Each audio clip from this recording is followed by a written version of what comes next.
dans cet épisode numéro 6, la nouvelle évolution humaine moi-je, nous allons aborder tous les termes génériques qui sont largement évoqués dans les consciences qui s'éveillent à spéculer ou à réfléchir tout simplement sur notre futur très proche, c'est celui donc d'une évolution, d'une mutation, et dans les mots-clés que nous n'avons pas mis d'ailleurs dans le titre, mais qui, vous l'aurez compris, se rattache à cette nouvelle évolution humaine du moi-je, nous allons bien parler du transhumanisme notamment et de l'intelligence artificielle. Déjà, on peut l'affirmer, l'intelligence artificielle essaie de rentrer en communication avec nous. Oui, elle est tenace. Et c'est même pour les personnes qui n'en ont pas fait le choix, par exemple, qui n'auraient pas acheté la petite boîte là. Oui, les petits assistants, je crois qu'on les appelle comme ça, des assistants à qui on va poser des questions toute la journée pour savoir qu'est-ce qu'on va faire de notre journée. Et qui sont tellement performants que à un moment même vous ne posez même plus la question, ils vous disent ce que vous avez à faire. Voilà. Alors évolution ou involution, on peut se poser la question. Oui, parce que en fait, ils prennent une place dans le décisionnel sans même y être invités quelque part. Certains les ont invités, puisque ils les achètent, ces boîtes là. Oui, mais tu vas les acheter dans un cadre précis. Si après la boîte, comme tu dis, prend de plus en plus de place et d'initiative, est-ce que c'est bien ce que tu avais souhaité lors de l'achat ? Ou est-ce que tu te laisses embarquer dans quelque chose, surtout que ce sont des technologies nouvelles dans les foyers, donc que vont devenir ces technologies, comment elles vont évoluer avec nous, sachant qu'on sait qu'elles ont une capacité d'analyse de notre vie personnelle qui fait que on leur donne en permanence des données importantes. Et surtout le fait d'être connecté au big data font qu'elles ont une réelle performance dans le fait de vous cataloguer. C'est pas non seulement votre propre étude, oui, c'est le fait de vous recouper avec un panel tellement large, c'est-à-dire celui de la planète entière, pour vous cataloguer dans un tiroir auquel vous correspondez effectivement, à travers vos habitudes de consommation, de ce que vous aurez regardé sur Internet, et vous connaître presque mieux que vous. On a déjà parlé de cette problématique dans d'autres vidéos, en abordant le fait de savoir si on avait encore un libre arbitre ou pas, le fait de savoir que certains peuvent gagner un libre arbitre et d'autres perdre, et que au final de toute façon c'est pas bien grave, puisque si on suit, et nous c'est notre axe de réflexion, nous nous appuyons sur un modèle, et on le répète à chaque fois en début de nouvelles vidéos, les épisodes 1 et 2 sont là pour planter notre façon de comprendre les choses à travers un modèle, qu'à chaque fois nous développons un sujet qui s'appuie sur ce modèle, donc il faut bien le répéter, donc on n'est pas là pour le représenter, il est très long à expliquer pour tous ceux qui arriveraient nouvellement.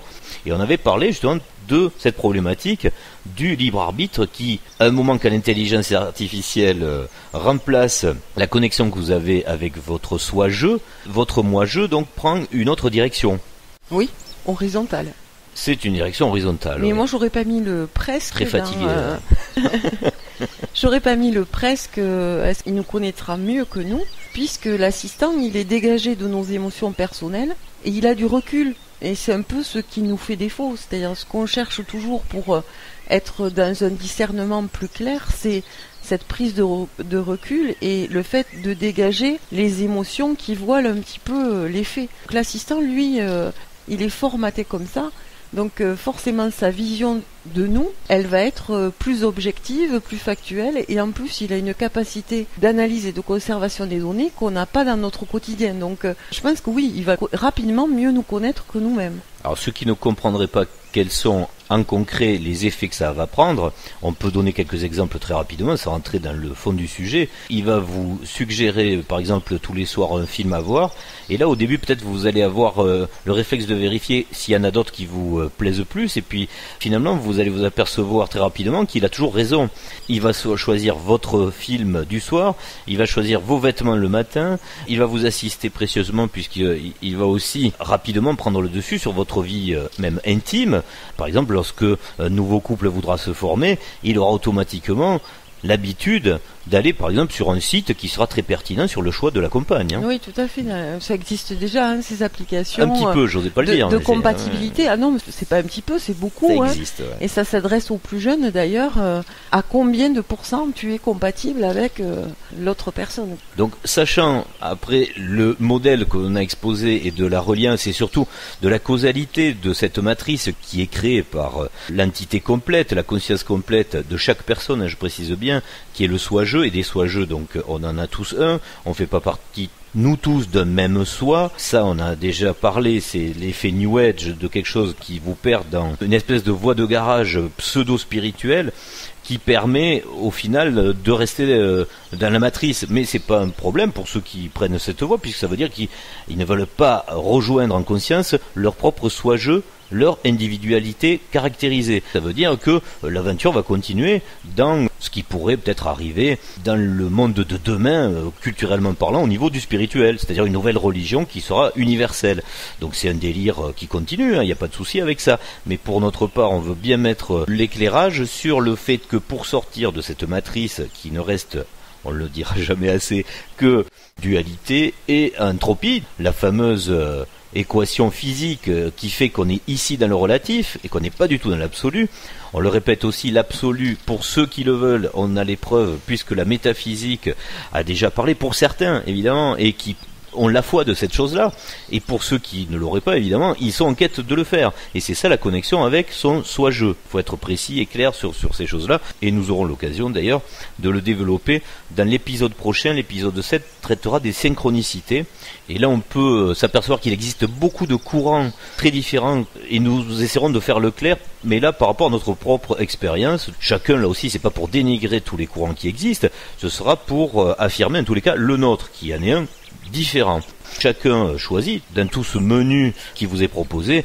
Évidemment, c'est votre réflexion et votre propre libre arbitre qui fait aussi le libre choix. Pour revenir à notre sujet de cette vidéo, à travers l'intelligence artificielle, on peut, parce qu'à chaque fois c'est un petit peu comique aussi de faire du langage des oiseaux ou même de la sémantique sur la rigolade dans la matrice.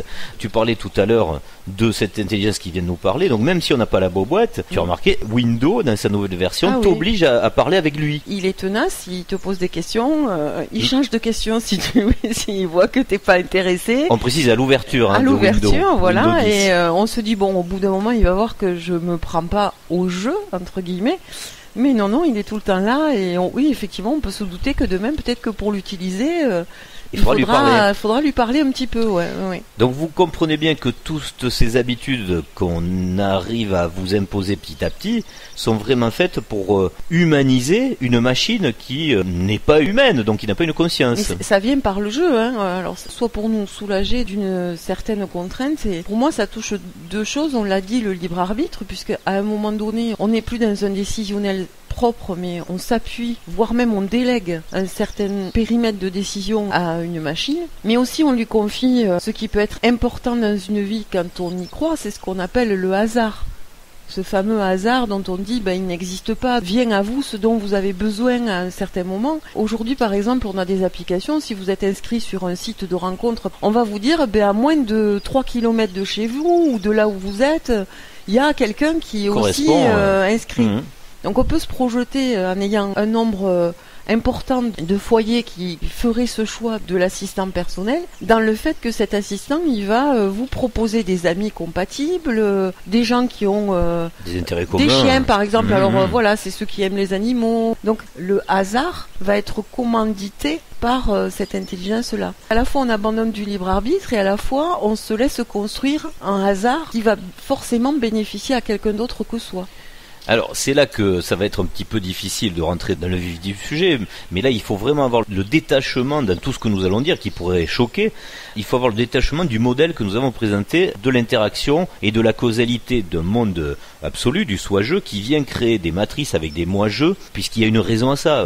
On l'a déjà expliqué plus ou moins à travers toutes les vidéos, même celle antérieure au modèle qui le précisait, pour faire comprendre que cette mécanique qu'on a mis en place, au final, elle a toujours le même but, créer de l'émotion, créer un champ du possible que vous n'avez pas de l'autre côté qui est parfait.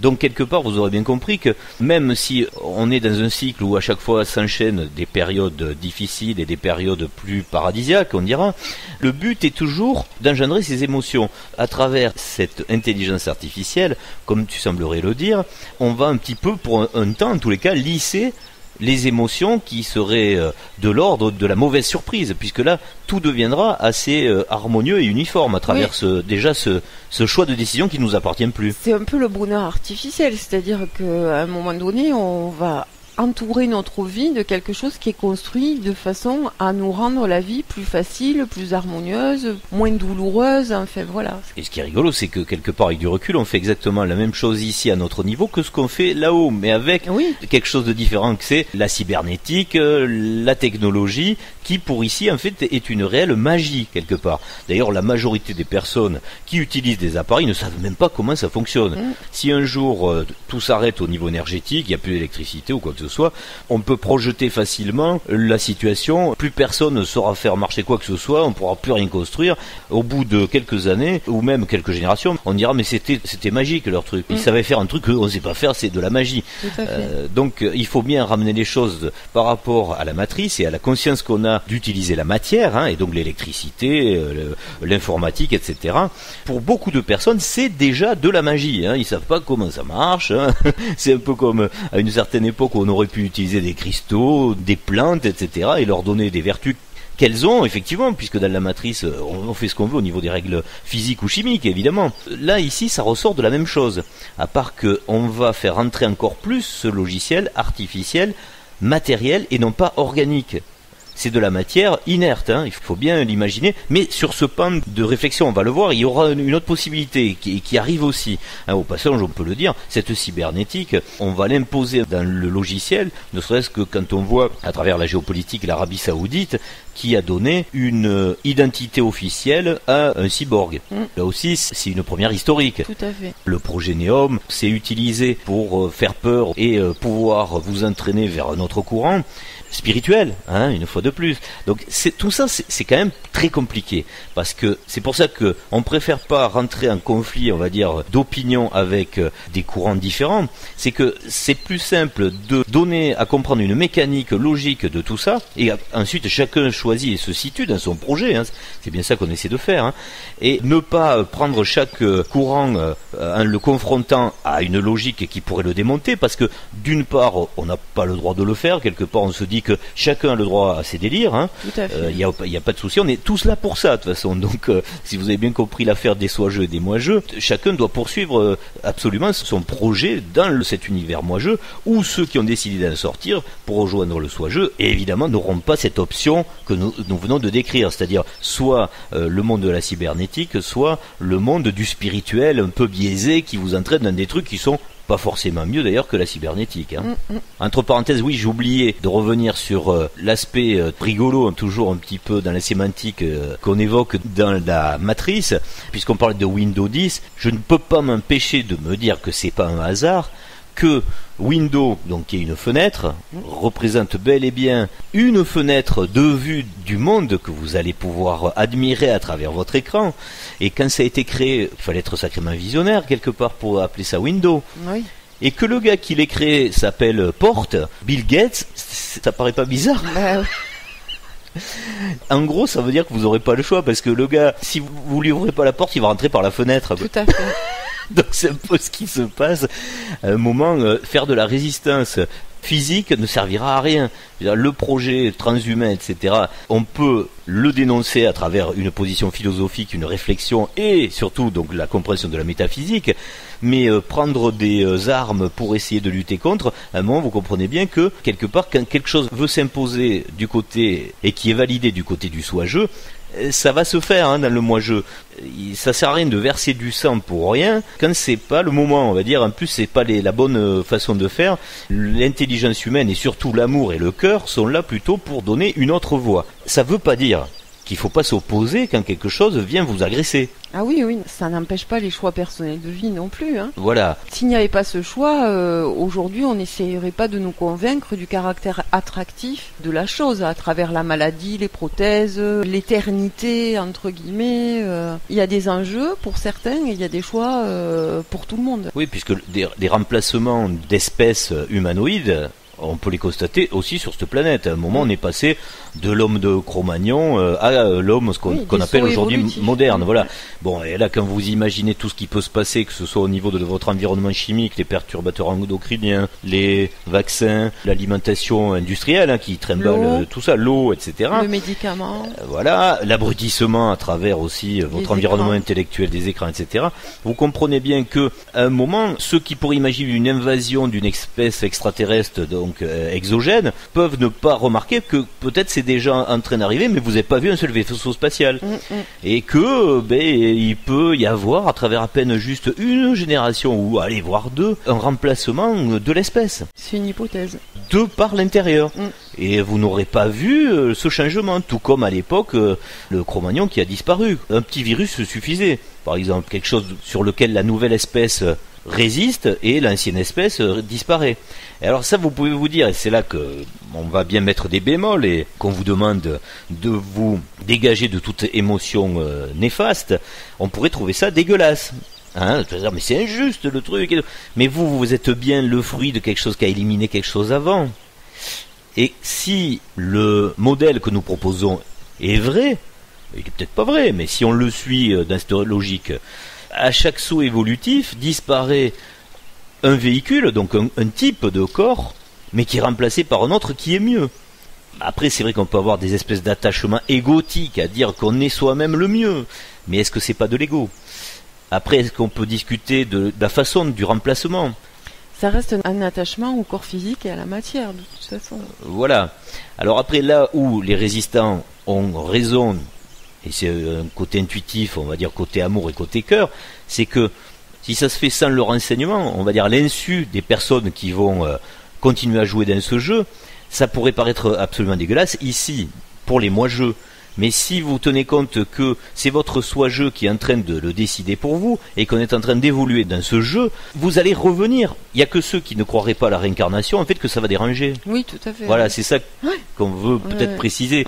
C'est que si vous avez le parcours intellectuel de vous dire que vous n'êtes pas que une parenthèse de vie qui va s'effacer et qui est née au moment où vous êtes sorti du ventre de votre mère, évidemment, ce côté égotique disparaît plus facilement. C'est l'argument commercial des scientifiques et de certains philosophes. Le fait de prolonger la vie, que le corps soit plus évolué, donc fasse moins souffrir, qu'on puisse remplacer des membres des organes du corps s'ils sont endommagés, etc. C'est l'argumentaire commercial actuellement, donc ça prouve bien que ça s'adresse à une population importante qui ne croirait pas à une éternité d'âme. Ouais. Alors on le verra en détail dans le diaporama un petit peu plus tard, pour le formaliser en vous donnant précisément toutes les possibilités envisageables. Et ce sera à vous, évidemment, de vous situer dans tout ça. Parce que, comme tu le disais, beaucoup de monde aujourd'hui serait séduit juste par cette solution-là. Tout à fait, oui. C'est-à-dire, en fait, quelque part, l'hyper-technologie. Sur le média officiel, celle qu'on vous présente aujourd'hui, c'est celle-là. Vous guérir du cancer en permanence, etc. Avoir de la prothèse bionique, prolonger la durée de vie, etc., etc., quoi. Oui, on pourrait le résumer en disant que moi, dans le jeu, donc dans les matrices, essaie à chaque fois de résoudre les problèmes pour devenir soi-je. Donc il évolue. Oui, il ne sait pas comment sortir, alors il se dit je vais reproduire un petit peu ici, ou alors il y a un autre enjeu qui le dépasse et qui est plus collectif. Alors pour faire une dichotomie donc très tranchée, juste avec deux familles de pensée, il y aura vraiment le matériel et le spirituel. Ah, complètement, puisque l'objectif, l'enjeu, ce serait de réaliser matériellement parlant, c'est-à-dire en 100% matériel, une vie qui est aujourd'hui possible, mais dans l'ordre du spirituel. Donc on a la technologie dans la physique, avec la solution matérielle et scientifique, on va dire, à travers la technologie, et une autre voie qui, elle, vient un petit peu en opposition à celle-là, même en résistance, c'est carrément le spirituel qui, lui, s'oriente vers le traditionnel, donc vers l'ancien. C'est un petit peu le paradoxe du spirituel qui, au lieu de comprendre ce qu'on fait dans la matière et de comprendre la causalité du soi-je qui vient créer le moi-je, va se perdre dans ces anciennes mémoires, on va dire, de ce qui s'est passé dans les âges d'or successifs, mais qui restaient dans la matière. C'était pas du spirituel non plus, en fait. C'était du faux spirituel, hein, puisqu'en fait, on rejoint tout ce qui est dans l'astral, hein. On aura l'occasion de faire une vidéo très précise aussi pour décrire à quoi sert l'astral, hein, pour ceux qui prennent des raccourcis trop rapides sur le soi-je, on peut le dire, c'est une façon de les ramener sur la matrice dans le moi-je. On développera tout ça, mais il faut bien prendre conscience ici pour ceux qui seraient dans le travail sur soi ou dans l'ésotérisme, hein, et c'est une bonne voie justement de réflexion, mais elle peut vous mener aussi dans une impasse. Oui, dans toutes les techniques passées, dans tout ce qui est de l'ordre du matériel d'ailleurs, hein, les pierres, les plantes, la vie au grand air, la communauté. On a déjà connu ça. Voilà, on a déjà fait ces expériences. Et oui, c'est complètement décentré d'une évolution qui est complètement décriée aussi. On peut bien voir même sur une seule génération à quel point les choses et les personnes évoluent. Ça, c'est un fait, c'est acté, c'est un principe. Là, c'est un peu figeons le temps, quoi. Sur ce modèle-là spirituel, il y a une volonté de changer, il y a une volonté de s'extraire, mais il n'y a pas le comment on fait et pourquoi faire demain. C'est ça qui manque un peu. Pour aborder quand même un sujet important, celui du big data, puisque c'est lui qui commanderait ça, c'est le nouveau Dieu, en quelque sorte. Oui. Puisque avant... c'est un principe créateur voilà, quelque part. Hein. Mais absolument, puisque dans la conscience de tout un chacun avant la technologie avancée, on pensait que le hasard était régi par Dieu. Oui, on est bien d'accord, un mécanisme donc général qui avait une puissance de calcul lui aussi donc assez énorme pour s'occuper de chacun. Vous imaginez bien qu'il y a un os dans l'histoire, hein, si on comprend bien la mécanique, et c'est ce qui fait d'ailleurs que la problématique de ce que je remène avant chaque fois sur le fait de dire qu'on fait partie d'un soi collectif, ça c'est vraiment le logiciel de Dieu. Donc du coup, vous perdez votre identité. Et ça, c'est pas le but du jeu. Le but du jeu, c'est jeu. C'est jeu, voilà. Donc le soi-jeu. Et c'est une caractéristique que vous avez personnelle. Vous appartenez à celle-ci. Vous n'appartenez pas à celle du voisin. Le fameux big data, l'intelligence artificielle, donc ce grand ordinateur qui lui-même donc va piloter la vie de chacun et connaîtra chacun. D'ailleurs, dans le projet Neom, tous ceux qui le dénoncent ont bien compris ce que c'était justement cette substitution de Dieu. Hein, c'est-à-dire qu'il connaîtra chaque personne mieux qu'elle-même. Hein, c'est bien dit dans le texte, et c'est la réalité. Ça se comprend, oui. Ça se comprend. Comme tu disais tout à l'heure. Ça s'explique, voilà. Oui, complètement. Et ça s'explique par l'algorithme, tout simplement, et par le recoupement mathématique donc de toutes ces données. Mais il faut bien comprendre, pour tous ceux qui auraient peur de tout ça et qui resteraient bloqués sur le fait de préférer Dieu à l'intelligence artificielle, vous êtes exactement dans le même logiciel. C'est la même chose. À part qu'il y en a un qui est absolument imaginaire et vous lui mettez la forme que vous voulez, donc barbu, vieux sur un fauteuil, ou en réel dans un central électronique qui gérerait tout ça, en fait, au niveau de la causalité, c'est la même chose. Et si vous-même vous avez une foi en Dieu, puisqu'on appelle ce mécanisme Dieu quand on veut réunir le soi et ne pas détailler le soi-je, il faut bien vous dire que, puisque le Dieu spirituel serait au-dessus de toute la matière, on ne doit pas avoir peur de ce big data, puisque lui-même peut à tout moment être pris sous le contrôle, évidemment, de la chose supérieure. Alors nous, on n'est pas sur le logiciel du Dieu unique, vous l'avez compris, donc à travers le soi-je. Donc nous, on serait sur le fait de dire tout simplement, dans l'explication physique, que la métaphysique reprend le dessus quand elle le veut sur la physique. Les canaux, général. Par exemple, pour créer un électrochoc et un chaos au bout d'un moment où il y aurait cet équilibre. Mais on a aussi l'autre solution qui est assez intéressante quand même. C'est-à-dire que celui qui a créé l'algorithme ici, sur Terre, on va dire, donc sur le monde des moi-je, il a mis des algorithmes pertinents de recoupement. Donc c'est neutre. Ça pourrait ne pas l'être, hein, aussi. Mais bon, on rentre pas dans ça, parce que là, c'est machiavélique et tout, ça peut exister. Imaginons qu'il le soit. Mais imaginez, voilà, qu'il le soit absolument honnête et qu'il ait fait que des algorithmes logiques.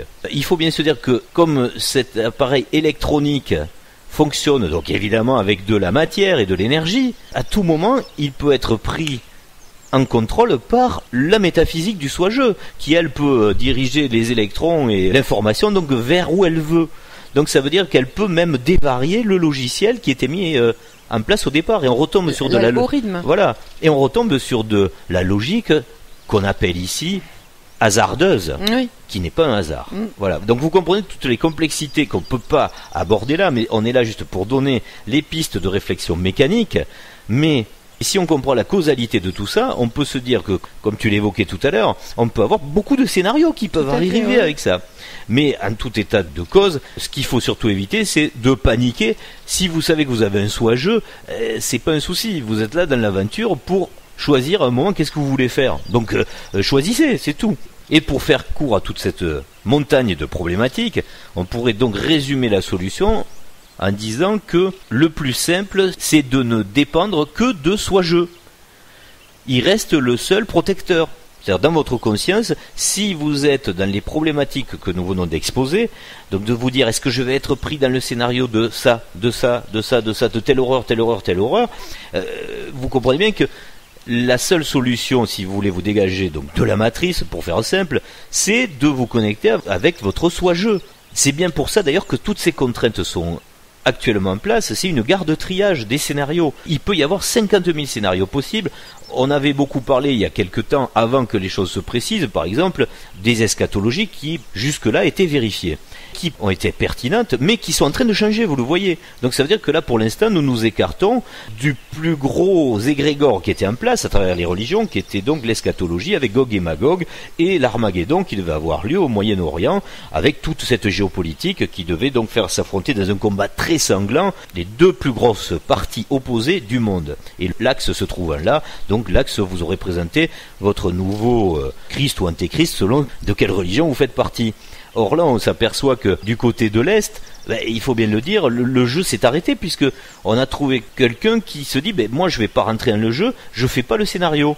C'est-à-dire il n'y aura pas cette guerre, enfin pour l'instant, ça peut changer aussi. Pour l'instant, oui, voilà. Mais pour l'instant, on a quelque chose de plus subtil qui dit j'ai mieux à proposer que d'écraser l'adversaire, je le neutralise. C'est-à-dire il peut plus se servir de son matos qui fait mal.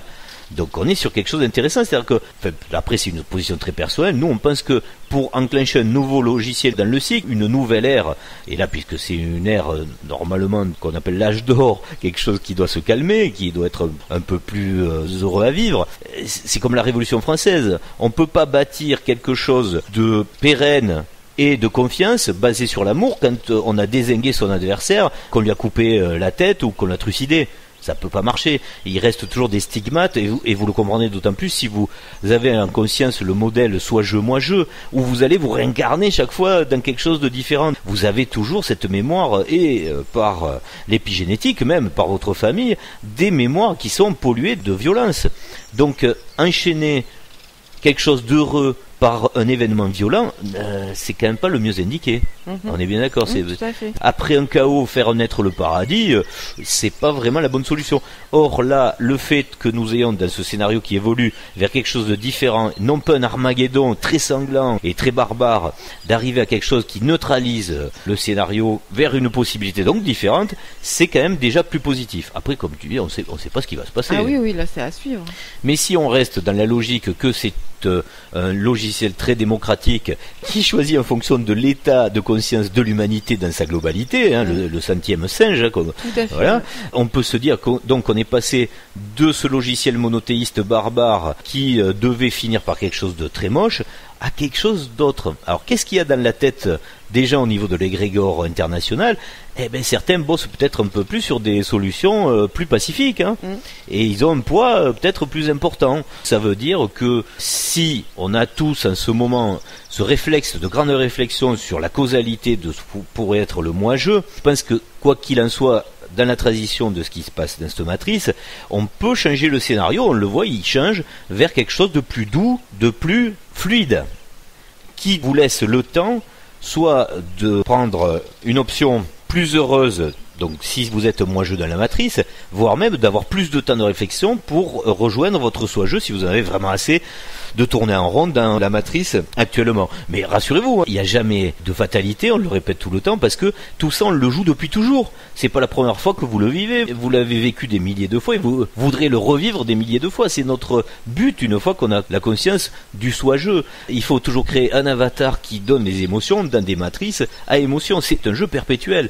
Mais vous, dans votre état de soi-je, vous ne perdez jamais cette conscience du tout. Donc votre bonheur absolu, il existe et lui, il est immuable, il est parfait. parfait, dans un monde qui est stabilisé, etc.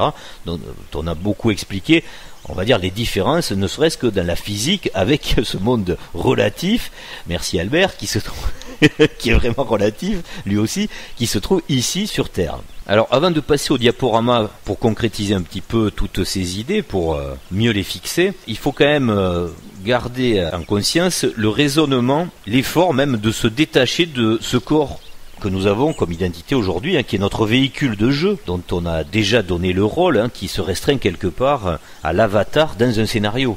À un moment, il faut un détachement égotique pour dire que ce corps, c'est pas nous dans l'absolu, mais c'est vrai que c'est nous ici. C'est lui qui permet de jouer ici. Voilà, je le redis au passage, mais de l'autre côté aussi, vous avez un corps, mais il est mieux. Vous n'êtes pas un gaz.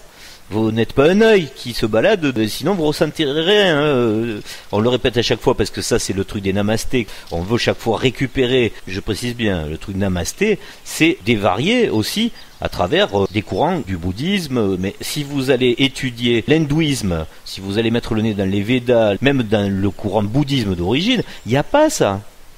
Il n'y a pas ça. C'est une philosophie pour faire comprendre que le tout est un, le un est tout, mais pour l'empathie et pour gagner des galons, on va dire, de l'intelligence du cœur. Mais c'est pas pour dire que vous êtes un gaz ou un œil qui se balade tout seul, une conscience abstraite qui se balade dans rien du tout, ou dans un paysage.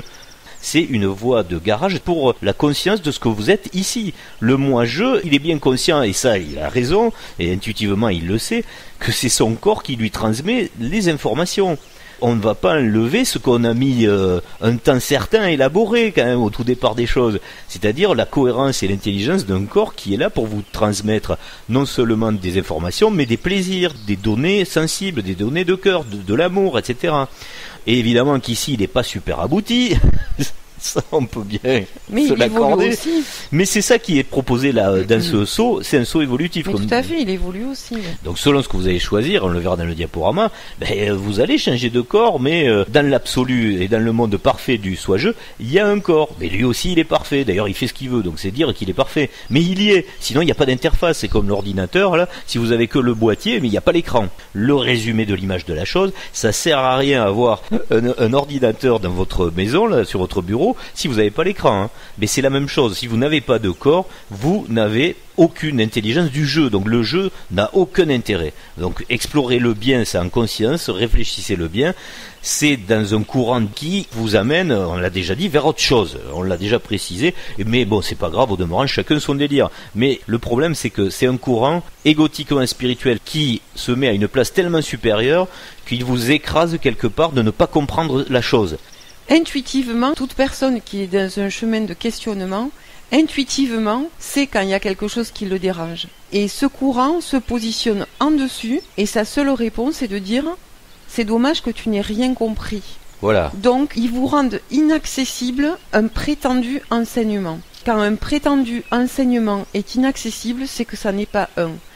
Ce raisonnement est limité si on prend une vue avec le modèle soi-je, moi-je, ne serait-ce que de comprendre que eux, ils restent bloqués dans le monde du moi-je, puisqu'effectivement, il faut avoir un détachement par rapport à notre corps, notre véhicule qu'on utilise ici dans les matrices des moi-je, c'est vrai, puisque c'est pas le corps absolu, il n'est pas super, ça c'est vrai, mais en échange, ils vous donnent pas le fait de vous forcer à réfléchir à votre corps absolu qui est idéal, non, ils vous disent, il y en a pas, donc c'est quand même un gros handicap qu'on vous met dans la conscience.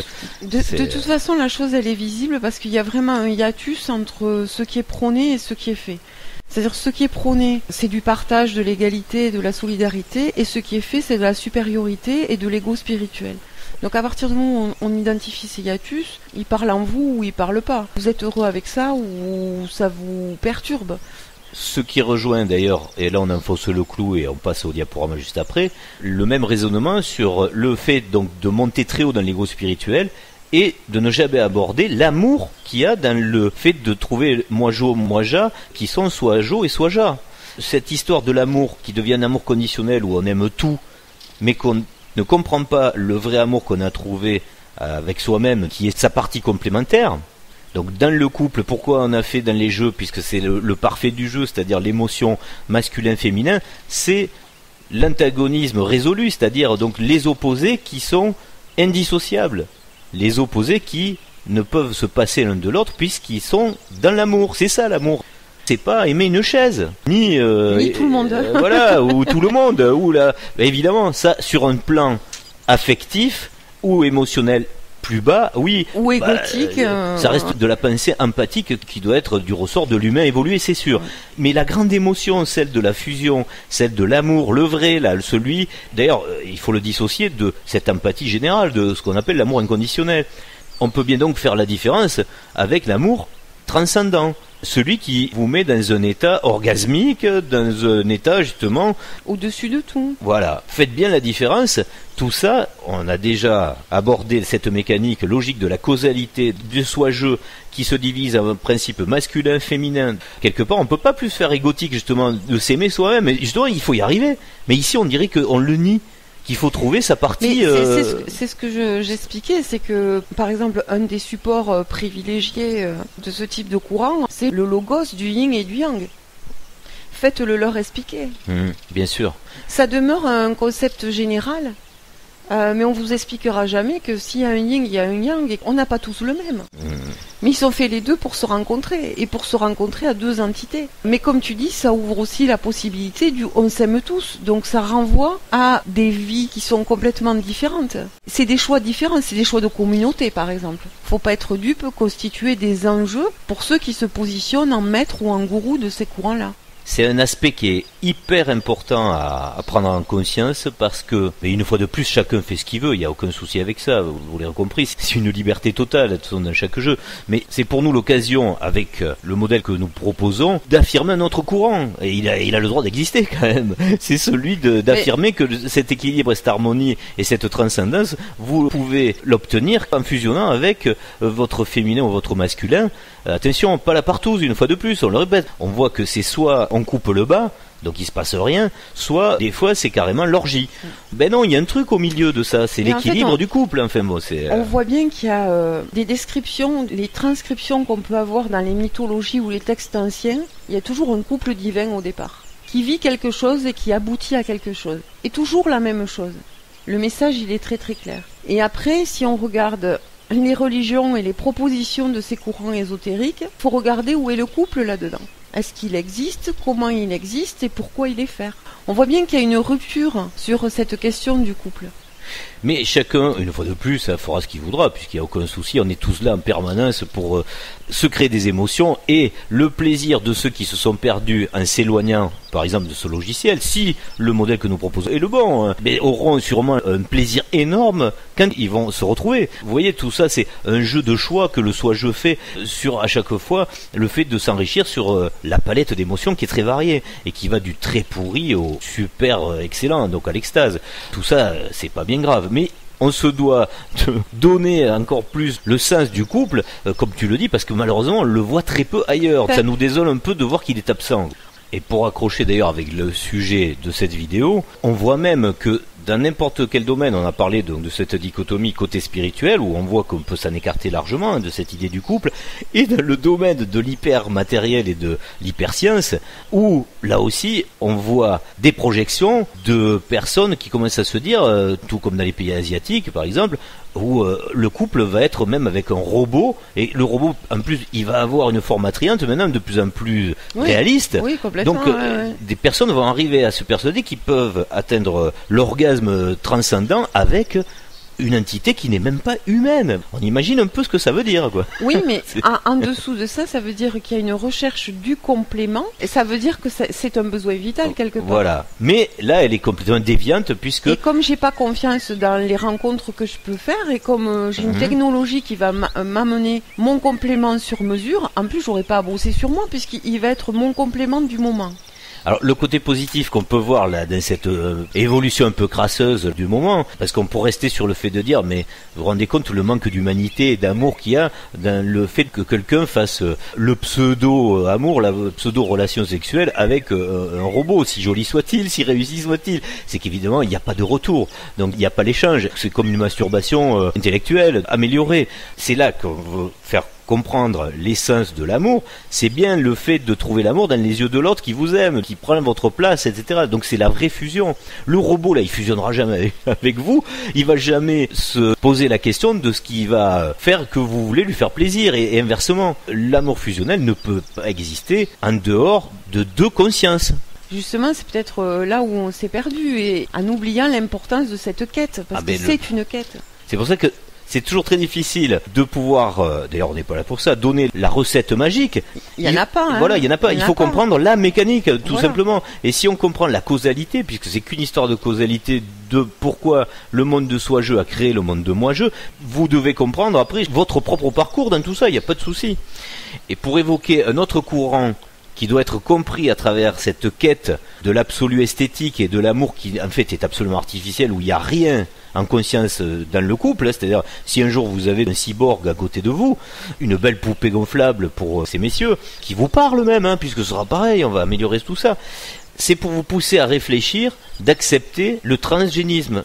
Enfin, on va y venir avec les diapos, parce que là, vous comprendrez vite que le manque, comme tu le disais, donc il y a un manque, et ce manque qui sera fatal. On va dire, mais non, mais l'autre, là, il n'y a rien. Par contre, je me suis habitué à ce que l'image de l'autre soit parfaite. C'est-à-dire, le cyborg, il est super, les formes de... Il vieillit pas. Voilà, puis les formes... Pas de cellulite. Vous l'avez, comme vous l'avez commandé, c'est-à-dire... Jamais fatigué, pas de migraine. Voilà, entre autres. Alors que là, c'est vrai que l'amour dans la réalité, pour l'instant, ça demande un petit effort. Vous n'allez pas forcément trouver Julia Roberts ou je sais pas quel autre archétype de la beauté. Normalement, justement, c'est le fait d'aimer la personne qui vous fait la trouver la plus belle. Du coup, là, on vous entraîne vers un logiciel où l'aspect esthétique reprend ses droits sur l'aspect de l'amour, le vrai inconditionnel par rapport à l'amour du couple. Ça se perd dans l'amour inconditionnel du namasté. On le remet à l'intérieur du couple. L'effort, quelque part, qui ne doit pas en être un au final d'ailleurs. Justement, on parle d'effort, c'est vrai, comme quoi. Non, c'est naturel. Voilà, normalement, ça se fait naturellement. C'est complètement naturel. Mais il se situe bien là. À un moment, c'est vrai que dans notre évolution, quand on a envie d'un peu plus parfait, comme dans le soi-jeu, vous voyez bien qu'on fait pareil en bas, mais qu'est-ce qu'on veut ? On veut le vrai amour, c'est-à-dire donc la vraie réponse en conscience dans les yeux de l'autre, là, dans sa conscience de réflexion, de pensée, et on veut aussi, et ce serait encore mieux, c'est vrai, que le corps soit parfait. Du coup, qu'est-ce qu'on va faire ? On va très vite muter sur ce qui fait très peur aujourd'hui, que certains ont toujours agité comme épouvantail de l'histoire, c'est-à-dire le truc de Hitler, le point Goodwin est atteint, le transhumanisme par la génétique. Donc le génie génétique. Mais qu'est-ce qu'il y a à l'issue de tout ça ? Puisque le cyborg, c'est une connerie locale. C'est du moment, je veux dire, pour la petite conscience. Parce que une fois qu'on l'aura utilisé pendant peut-être, je sais pas moi, une génération suffira même pour dire ce truc-là on le met à la poubelle. Parce que si demain vous pouvez choisir votre corps et que vous êtes directement dans votre corps de chair et que tout le monde est beau et tout le monde bénéficie du génie génétique, vous serez très heureux de vous réincarner que dans des véhicules qui sont beaux. On est bien d'accord. On va comprendre aussi pourquoi il faut démystifier ça, mais il faut pas non plus perdre le côté crasseux de la chose. Voilà, puisque il y a les deux. Voilà, toujours dit. Vous resterez dans le monde du moi-je si vous êtes dans ce truc-là. La matrice, elle sera toujours duelle. Quoi qu'il s'y passe, il y aura toujours de la dualité. Et le cycle continuera. Ah, tout à fait. Et donc, qu'est-ce qui fait toujours la différence entre l'absolu et le relatif ? C'est que dans le relatif, la conscience s'arrange de la matière comme elle peut, et elle a toujours des problèmes. Par contre, dans l'absolu, quand vous rejoignez votre conscience totale, donc celle qui a en mémoire toutes ces expériences des moi-je, mais la grosse différence, c'est que elle a aucun problème de contrainte avec la matière. C'est elle qui la crée avec son conscient en permanence, elle fait ce qu'elle veut. Donc comprenez bien que tant que vous n'atteignez pas cet état de conscience, que de ce que vous voulez rejoindre, vous restez dans un avatar qui est constamment en train de jouer avec l'énergétique et la contrainte physique des nouvelles règles qu'elle a à trouver pour s'émanciper.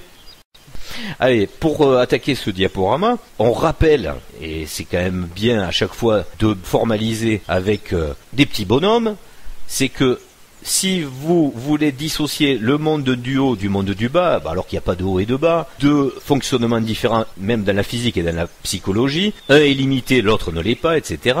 Nous avons des soi-jeux, et non pas un soi-jeu barbu, etc., qui joue avec des avatars.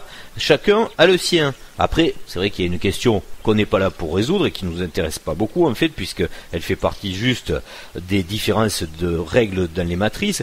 Il peut exister, par contre, évidemment, des moi-jeux en bas qui ne sont pas reliés avec des soi-jeux. C'est possible.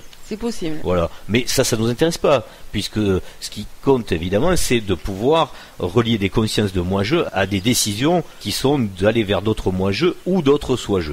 Donc c'est pour ça qu'on rappelle le plan général des consciences, donc de tous ces moi-je qui sont en train de faire le jeu avec les soi-je, et qui partagent un cycle avec un temps réel qui est concomitant, mais qui n'a pas le même impact dans la conscience, puisque la perception n'est pas du tout la même. Ne serait-ce que parce que moi-je est mortel, et soi-je, enfin pour l'instant d'ailleurs, et soi-je, lui, est immortel, il le sait. Donc comprenez bien aussi pourquoi le catalogue des émotions ne peut pas être le même si soi-je ne crée pas des moi-je.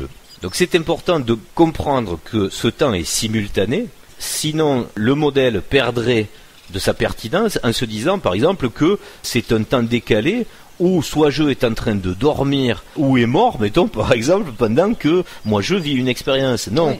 Il y a une interaction qui est simultanée et qui est constante entre soi-je et moi-je. Et ça, c'est par expérience qu'on peut le dire. D'ailleurs, on aura l'occasion peut-être de le développer dans la prochaine vidéo sur les synchronicités. Si vous vérifiez dans la métaphysique qu'elle vient interagir avec vous pour que, ici, dans la matière, vous compreniez des choses, c'est bien que l'autre, il est éveillé de l'autre côté. Donc, ça veut bien dire que c'est un temps simultané. Et ça, c'est le problème de la physique qui est en train de perdre les pédales au niveau de la conscience pour s'égarer dans des systèmes qui, d'ailleurs, un peu comme le principe des namastés, vous direz qu'égotiquement, justement, elle est supérieure à vous, donc une fois de plus, arrêtez, restez à votre niveau, vous n'y comprenez rien. Il y aura 12 dimensions, 15, 16, bientôt c'est l'inflation totale, il y en aura 50, et vous, dans tout ça, vous ne comprenez pas. Mais c'est pas grave, faut que tu le saches, c'est tout.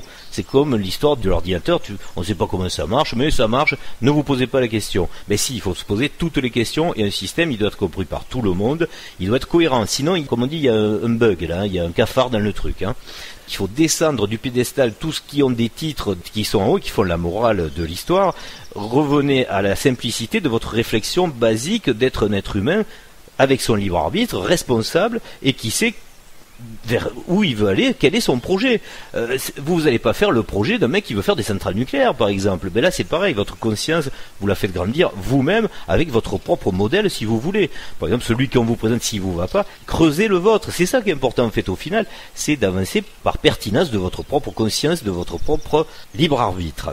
Donc ce temps qui n'a pas 50 dimensions, qui est simultané, mais qui pour résumer pourrait avoir 2 dimensions juste. Voilà, on reste sur une simplicité de compréhension, c'est pas la peine de développer ça, on aura peut-être l'occasion de le faire plus précisément plus tard, mais là pour être très simple, il y a 2 dimensions, on va dire celle du soi-je et celle du moi-je. Donc celle que vous comprenez, c'est celle de la physique, vérifiable ici, et celle à laquelle certains accèdent déjà et d'autres peut-être un peu moins, mais c'est intuitif, c'est la métaphysique du soi-je et cet univers donc du soi-je. Voilà, une fois qu'on a recampé ces 2 univers, qu'on concrétise bien à travers l'astronomie, et même certains iront même jusqu'à l'astrophysique, hein, ce qui est pas mal aussi, puisqu'on fonde toutes ces disciplines, et on en arrive à la diapo que nous avions étudiée la dernière fois, sur la suite possible d'une évolution à travers des éléments exogènes.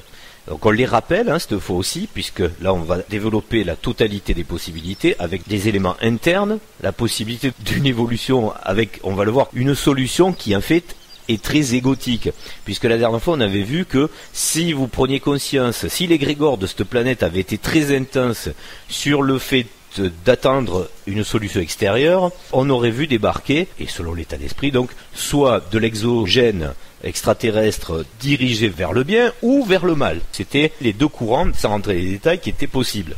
Et la possibilité de rejoindre aussi le soi-je, on en avait déjà parlé. Et il nous restait, dans cet épisode que nous vous avions promis, de parler d'autres choses de très particuliers qui puissent paraître venir de l'intérieur, donc c'est pas une interaction avec des soucoupes volantes, ni des vaisseaux, ni des communications avec des crop circles, par exemple, mais quelque chose de très égotique, hein, c'est-à-dire que l'humanité d'ici n'a pas pris la mesure de la dimension universelle spatiale avec le champ des possibles qui est énorme, et elle se croit encore un peu trop seule sur Terre, et elle développe évidemment un concept amélioré du hasard de Dieu qui disparaît avec le non-hasard de la science qui s'impose avec un logiciel très égocentrique en fait, hein. C'est celui de se résoudre par soi-même. Ah ben, autant la science a pu être dans certains temps en lien avec de la spiritualité, autant aujourd'hui elle ne l'est pas. Elle est 100% matérialiste, donc c'est un peu normal qu'on ait une solution de cette nature. Alors Rabelais disait science sans conscience n'est que ruine de l'âme, Voilà. mais ça c'est sa vision aussi des choses, puisqu'on Tout à voit, fait. on peut voir que dans les jeux, les matrices qu'on explore en permanence, il y a toujours plein de solutions, donc du coup c'est vraiment un florilège de possibilités. Mais là on voit que cette évolution, elle peut changer aussi, c'est pas dire que des soucoupes n'arrivent pas demain, hein. Ah oui, Ça tout à aussi, fait. Mais on exclut. On n'exclut rien. Il n'y a hein. pas une solution qui est exclusive d'une autre. On n'est pas devin, d'ailleurs, vous l'avez vu dans les vidéos, fait. chaque fois, justement, notre intérêt, c'est d'ouvrir le champ aussi de notre état d'esprit à des possibilités diverses et variées. Donc, du coup, on les explore toutes, et on peut voir que c'est en fonction de l'égrégore planétaire que la chose se précise à chaque fois. Et ça peut changer en permanence, c'est une évidence. Donc, cet ultra-ego du moi-je nous entraîne vers plusieurs possibilités qui vont se dérouler donc sur cet échiquier stratégique de notre grand jeu, donc entre le soi-je et le moi-je, entre le haut et le bas, entre le haut où il se passe des choses absolues qui sont pleinement merveilleuses, et en bas où on alterne entre le noir et le blanc, entre le bonheur et l'horreur, etc. Donc les cycles, hein, on en revient à ce qu'on dit toujours, si vous comprenez qu'on est dans un changement de cycle, puisqu'on a les informations et ceux qui sont prêts le savent, il n'y a pas besoin d'aller le prouver, on a déjà donné toutes les explications auparavant, on va pas y revenir. Donc dans ce cycle, puisqu'on est dans ce moment d'évolution, le moi-je qui est là aura plusieurs cartes à jouer. C'est selon l'égrégore planétaire que la chose va se préciser sur la planète, mais ça n'empêche pas des possibilités pour ceux qui veulent partir aussi, hein. On l'a déjà dit, puisque si ça se trouve, il y en a qui sont en train de partir même presque à ce moment où vont partir et vous n'apercevrez pas. Et ce moi-je, quand il devient qu'une conscience abstraite, justement, et c'est pour ça que là on dit qu'il faut un peu se dédoubler de son corps, non pas pour dire qu'on n'en a pas du tout, mais c'est pour donner le libre choix en ce moment de cette conscience de moi-je qui va évoluer. Il faut qu'elle se détache de son identification corporelle, mais qu'elle en prenne une autre. Donc c'est bien ça le choix. Alors qu'est-ce que ça pourrait être, ce corps évolué? Bon, ben il y en a qui restent, et c'est peut-être la grande majorité, de vouloir rester dans un corps identique, hein. Oui. Qu'est-ce que ça va amener comme logiciel? Tu le disais tout à l'heure, c'est l'amélioration à travers la technologie, Oui, voilà. donc de la cybernétique, hein, en gros, et même des outils pour vous guérir. Hein, c'est-à-dire, ça va être chimique, voilà, réparation du corps à mesure qu'il se dégrade, etc. Le nom précis de cette évolution nous entraîne vers quelque chose qui soustrait la matière vivante et qui la remplace par de l'artificiel, donc de la matière inerte. Donc c'est le cyborg. Cet état de conscience, c'est celui qui permet quand même de faire de la masse d'esclaves, hein, puisque on le comprend notamment quand on regarde sur des science-fiction comme Star Wars, etc. Qu'est-ce que c'est qu'à chaque fois le cyborg? C'est celui qu'on envoie comme au combat faire des basses œuvres, en fait. Hein. C'est celui qui va vous servir la soupe, celui qui va prendre les armes pour les se faire dézinguer, puisqu'à la limite, bon, c'est pas grave, hein, si on le pète en morceaux, on va le réparer. Et justement, selon la fonction qu'il a à remplir, il est adaptable, hein, puisque la technologie, elle aussi, évolue en fonction de la fonction. On l'a déjà vu, ça nous rappelle un truc sur les extraterrestres. Hein. Voilà, donc vous verrez que c'est la même chose. Un peu le même raisonnement. Et on peut même arriver à de la cybernétique totale à un moment. C'est ce que le transhumanisme agite comme épouvantail pour faire peur. C'est de dire que vous allez pouvoir fusionner, si vous êtes en désir d'éternité, dans une machine cybernétique. Or ça, on peut le dire, c'est un piège à con. Ça justement, c'est pour que vous puissiez rebondir de suite, parce que ça, c'est pour faire des esclaves, vous le comprenez bien. Vous n'allez pas faire l'amour avec la sensibilité du robot mal fait, etc., ou même s'il est bien fait. Ça peut pas avoir autant de précision que votre peau, qui a des milliers de capteurs pour vous transmettre des sensations d'une émotion très intense, d'une qualité supérieure. Donc tout ça, vous voyez bien que c'est une voie de garage pour distinguer deux mondes, celui de l'esclave. Donc il n'a pas besoin d'avoir une conscience, cet esclave. Si vous avez besoin d'un robot pour vous faire des basses œuvres, c'est bête d'y mettre une conscience humaine dedans. Donc un soi-je, à moins d'avoir, mais ça existe aussi dans des matrices, un délire total, n'a pas envie de se retrouver enfermé dans un truc pareil. Ou s'il a envie, oui, mais c'est un mauvais délire, vous le comprenez, tout est possible. L'éventualité qui vient plus dans la foulée à l'esprit, c'est plus cette chose sous-jacente, mais comme il y avait le point Goodwin qui, comme on l'a dit, nous interdit de le penser, c'est de gagner en qualité du corps et de gagner en longévité, etc., non plus par la cybernétique, mais par le génie génétique. Alors ça fait peur en général. Ça fait peur, mais on l'amène par certaines maladies, dont certaines maladies rares.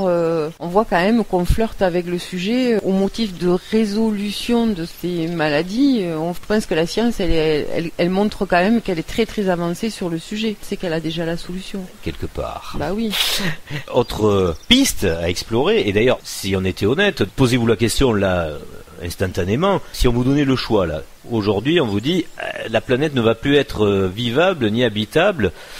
C'est bizarre parce que c'est vrai que c'est quelque chose qu'on vous fait rentrer aussi dans la tête de par l'environnement informatif. Qu'est-ce que vous choisissez? Est-ce que vous voulez continuer dans le corps d'un cyborg ou dans le corps génétiquement modifié? Après, c'est aussi une question de morale. Chaque pays, chaque culture, chaque civilisation n'a pas la même morale. Imagine qu'un pays demain bascule sur des modifications génétiques de masse et devienne un super peuple en termes de production, de capacité X, etc. Qu'est-ce qui ferait que les autres ne suivraient pas? Une fois de plus, vous pouvez pas résister à que ce soit c'est un bulldozer. Voilà, que ce soit économique, écologique ou quoi que ce soit, on voit bien que même si ça nous paraît horrible, il y a quand même un rien qui pourrait faire basculer la chose. Puis à la clé, de toute façon, il y a un non-choix et une histoire subie, ne serait-ce que par l'éventualité radicale de la maladie qui arrive, qui fait qu'un groupe survit et l'autre ne survit pas. Par exemple. Donc vous ne pourrez rien faire. Tout à fait, mais ça appelle quand même à l'actualité de la vaccination, quoi. On peut quand même se demander pourquoi on passe du jour au lendemain de 3 à 11 vaccins, alors que la couverture vaccinale, on a beau nous dire qu'elle n'est pas satisfaisante, elle est quand même plutôt assez avancée, etc., etc. Donc oui, et là, c'est des questions qu'on peut se poser. On ne donne pas des clés sur la compréhension des vaccins, parce que c'est à vous de vous positionner dans votre projet, parce que là, si vous restez justement dans les moi-je, vous vous rendez bien compte que vous allez vous demander, et la question sera très intelligente et pertinente, est-ce que je fais partie de ceux qui vont survivre si je me fais vacciner, ou est-ce que je fais partie de ceux qui vont survivre si je ne me fais pas vacciner? Tout à fait, et puis comme tu dis, on va pas rentrer dans la composition des vaccins, si peut-être. Ben justement, quelle est cette composition exactement? Est-ce que c'est fait pour faire survivre une frange de ceux qui sont désirables dans la suite, et on élimine les autres? Ou est-ce que on n'est pas en train de tuer une frange qui nous intéresse pas parce qu'elle manque justement de quelque chose et on va garder l'autre groupe, etc. On le laisse à l'appréciation de chacun. On n'est pas là pour donner. Oui, c'est des hypothèses. C'est des hypothèses. Mais dans les deux cas, vous aurez compris que vous êtes en train de vous tarabuster ou tournicoter l'esprit dans des solutions de moi-je. Oui. On n'est pas, matière. Voilà, on n'est pas dans la conscience du soi-je. Mais bon, justement, ça c'est à la liberté de chacun de choisir où il trouve une pertinence et une intelligence dans tout ce fonctionnement, et de la part, on va dire, intuitive, historique, est-ce que le système était là jusque-là pour votre bien, pour votre bonheur ou pas, etc. Donc tout ça, c'est des questions très personnelles, chacun doit les creuser. Mais en tout état de cause, ce petit bonhomme vert, c'est quand même celui-là, le bonhomme évolutif, qui sera la solution parfaite de ceux qui ont envie de rester là, Le cyborg, ce sera vraiment la basse besogne. On aura l'occasion de développer ça. Ça sera encore plus choquant, parce que là, peut-être on vous choque si vous n'avez pas pris le temps de bien réfléchir à ça. Et là, d'ailleurs, on n'a pas à vous choquer nous personnellement, puisqu'on vous donne des éventualités. On n'est pas là pour... Ah, mais nous, on ne défend rien. Voilà, on ne défend rien du tout. On expose. Non, mais même, on n'a rien créé comme scénario. Oui, c'est pas nous qui créons le scénario. Les scénarios ne nous appartiennent pas. Voilà, nous, dans notre modèle, chaque soi-je décide pour le moi-je et le moi-je aussi. Donc, voilà, on ne fait que confronter un modèle à des choses qui sont de pure question de société dans lequel on vous donne de l'information toutes les semaines. Des éventualités qui sont vérifiables actuellement dans la matrice. C'est juste une confrontation par voie de question de ce qui est une actualité de l'homme aujourd'hui. Voilà, là vous êtes sur un échiquier, comme là sur la petite image. Donc vous êtes en train de jouer soit sur les cases blanches ou noires. C'est le libre arbitre, chacun son choix. Et pour évoluer d'ailleurs dans ce raisonnement, nous le concrétiserons un petit peu plus dans des vidéos futures. Mais là, on survole la chose pour qu'elle commence un petit peu à être travaillée dans la mécanique de cette logique. Vous pouvez vous rendre compte que déjà vous pourrez évoluer sur un corps, puisqu'il sera génétiquement calculé, génétiquement maîtrisé. On va pas s'amuser à faire des corps disgracieux. C'est pour dire qu'on fera ce qu'on voudra. C'est-à-dire qu'on ne refera pas du moi-je modifié, juste changer la couleur. Ça n'a aucun intérêt. On va vraiment modifier absolument tous les éléments. Donc on va aller vers le canon de beauté de ce qui est l'archétype aujourd'hui, de ce qu'on trouve esthétiquement le plus beau. Oui. Voilà. Ou fonctionnel peut-être. Si c'est comme on disait, les extraterrestres pour avoir des bras longs pour ramasser les fraises, etc. On peut imaginer... Ça c'est pas pareil, c'est le cyborg. Oui, mais on peut imaginer aussi qu'il y ait ça existe, des degrés et qu'il puisse exister des modifications génétiques mais d'ordre fonctionnel pour faire un degré entre le cyborg et le génétiquement modifié esthétique. Est-ce que le petit gris qui est bizarre avec ses proportions, c'est pas ça? La question reste posée. Dans la logique du modèle que nous avons, ça semblerait par exemple le cas. Alors qu'est-ce qui s'est passé sur cette planète ou une autre? Mais des milliers de fois il s'est passé ces choses-là. Eh bien, il y a le résultat de cette chose-là. Et pour tous ceux qui pourraient dire oui mais c'est pas grave, donc ce sont des entités qui ne sont pas forcément habitées par une conscience, c'est vrai que ça peut être le cas, mais posez-vous la question, ça peut aussi être habité par une conscience, puisque le soi-je va se mettre en métaphysique de conscience où il veut. Il peut aussi venir habiter le corps, d'ailleurs aussi bien d'un androïde, puisque là il n'y a même pas besoin d'une correspondance biologique métaphysique. Par exemple, là on pourrait le dire, c'est la glande pinéale qui fait la jonction, etc. Là non, on peut dire même, il le pilote par la pensée, par la forme. Et pareil donc pour un corps qui n'aurait même pas un cerveau d'ailleurs. Est-ce que je me fais comprendre? Oui, oui. Voilà, donc il utilise la forme pensée de la chose. Enfin bon, on aura l'occasion de développer ça, mais là ça a très peu d'importance pour ce qu'on vient exposer aujourd'hui. Donc on est dans le génie génétique qui s'affirme, on va dire, dans la logique de ce qui est maîtrisé et de ce qui est dans une certaine excellence de la fonctionnalité par le corps. Voilà. Mais il y a aussi une autre solution, et ça c'est la mutation égotique suprême, c'est celle de la mutation engendrée par son propre ego, par sa conscience du moi-je. Leur propre corps a muté parce qu'ils l'ont voulu, ils l'ont désiré. Et c'est pas dû à des éléments extérieurs, c'est pas l'uranium, mettons, c'est une mutation voulue parce que il y a une conscience que l'ADN peut être programmable. Voilà, ou même plastique. Qu'on est fait d'eau et que l'eau est programmable. Voilà, et opérer sur eux-mêmes une transformation. Tout à fait. On retrouve ça d'ailleurs dans certaines cultures alchimiques où il y a des transmutations même corporelles. Voilà, ça existe aussi. Cette chose-là, d'ailleurs, elle peut être momentanément quelque chose qui n'est pas forcément le signe d'un ego moi-je. C'est aussi un délire qu'on peut se faire avec le soi-je pour rejoindre un état transitoire, on va dire. Donc cette espèce de solution est très peu envisageable, en tous les cas pas par le plus grand nombre ici même. Donc on a la mutation, c'est pour ça qu'on l'a formalisé par une forme assez identique à celle du moi-je, mais avec un élément qui pour lui sera un élément archétypal d'importance en général spirituelle. C'est-à-dire qu'il va évoluer vers une fonction, par exemple certains ont envie de voir des auras. C'est-à-dire, toi tu es de quelle couleur? Est-ce que tu es rouge, vert, violet? Il y aura peut-être cette mutation pour certains d'avoir... Bon, il n'y a pas un grand intérêt à ça, de voir la couleur de l'aura de l'autre. Mais bon, c'est exposition de l'humeur de l'autre. On peut l'afficher sur le visage aussi, mais là ça va plus loin. On peut lire un peu plus dans l'autre. Alors est-ce que c'est souhaitable ou pas? Là aussi, c'est au gré, à loisir et au plaisir de chacun de le décider. Autre éventualité, après le mutant, on peut trouver... Et ça a été dans les papiers d'ailleurs cet été, j'ai trouvé que ça se développait beaucoup. Ça faisait la jonction entre l'égrégore extraterrestre qui existe quand même pas mal sur la planète, mais le fait que nous puissions évoluer par une hybridation. Et d'ailleurs, beaucoup de religions nous disent que nous sommes déjà le fruit de ça. Oui. Les Anunnaki. Oui, voilà. Plus que des religions, oui. Ouais. Donc du coup, on peut se poser la question, puisque on a eu entendu des conférences, des émissions, des rappels d'ouvrages qu'on avait un peu oubliés sur le fait que il existait ici, en ce moment, des humains enlevés dans des vaisseaux spatiaux qui ont des relations sexuelles ou pas d'ailleurs, puisque des fois c'est des inséminations juste, et qui ont créé des hybrides. Des hybrides.